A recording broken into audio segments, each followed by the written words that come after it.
সম্মানিত প্রিয় বন্ধুগণ, আমাদের বর্তমান সময়ে বাংলাদেশে প্রতিহিংসার রাজনীতি শুরু হয়ে গেছে। দেখেন, আমি একটা কথা বলি, হিংসা করে কোনো লাভ আছে? হিংসা করে কোনো লাভ নেই। আর আমাদের মধ্যে কিছু নেতারা বা কিছু লোক আছে, নির্বাচন করে তারা পাগল হয়ে গেছে। সম্মানিত প্রিয় বন্ধুগণ, আরও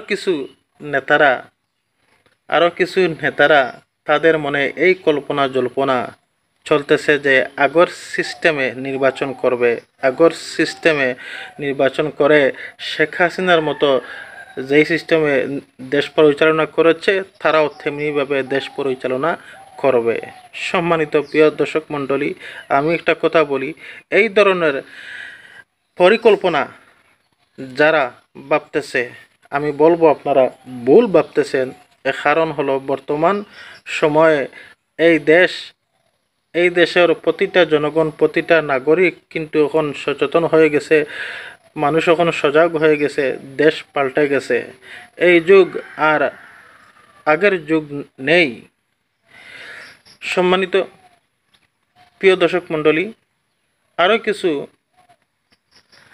নেতারা এবং আরও কিছু লোক ভাবতেছে যে ইসলামী দল এক হবে কিনা, অথবা আমি এটা কথা বলি, দেখেন, এক হবে কিনা এই কথা বাবার দিন শেষ হয়ে গেছে। ইসলামী দল এক হয়ে গেছে আলহামদুলিল্লাহ। দেখেন, আমি একটা কথা বলি, আপন বাইয়ে বিবাদ থাকতে পারে, কিন্তু তাই নয় যে এক ভাই আর এক ভাইকে ছুঁড়ে ফেলে দেবে।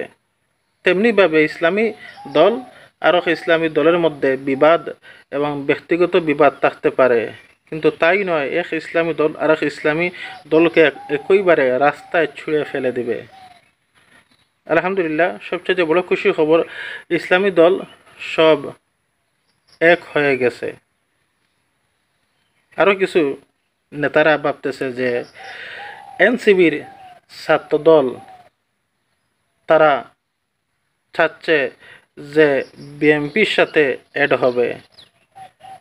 দেখেন, এনসিবি ছাত্রদল যারা আছে তারা বেশিরভাগ কিন্তু ছাত্র শিবির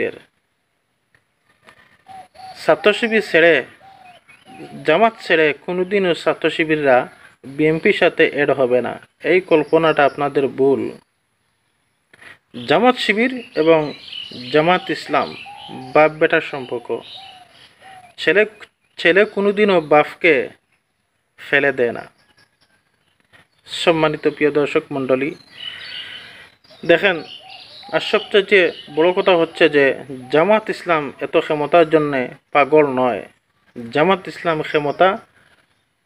নির্বাচনের জন্য এত পাগল নয়, ক্ষমতার জন্য অত পাগল নয় যে ক্ষমতায় আসতে হবে, দেশ পরিচালনা করতে হবে। তাদের মনে এই আশা আকাঙ্ক্ষাটা নেই। তাদের মনে একটাই আশা আকাঙ্ক্ষা যে জামাত ইসলামে শান্তির ধর্ম চায়, শান্তির একটি দেশ চায়, শান্তির দিন ইসলাম চায়।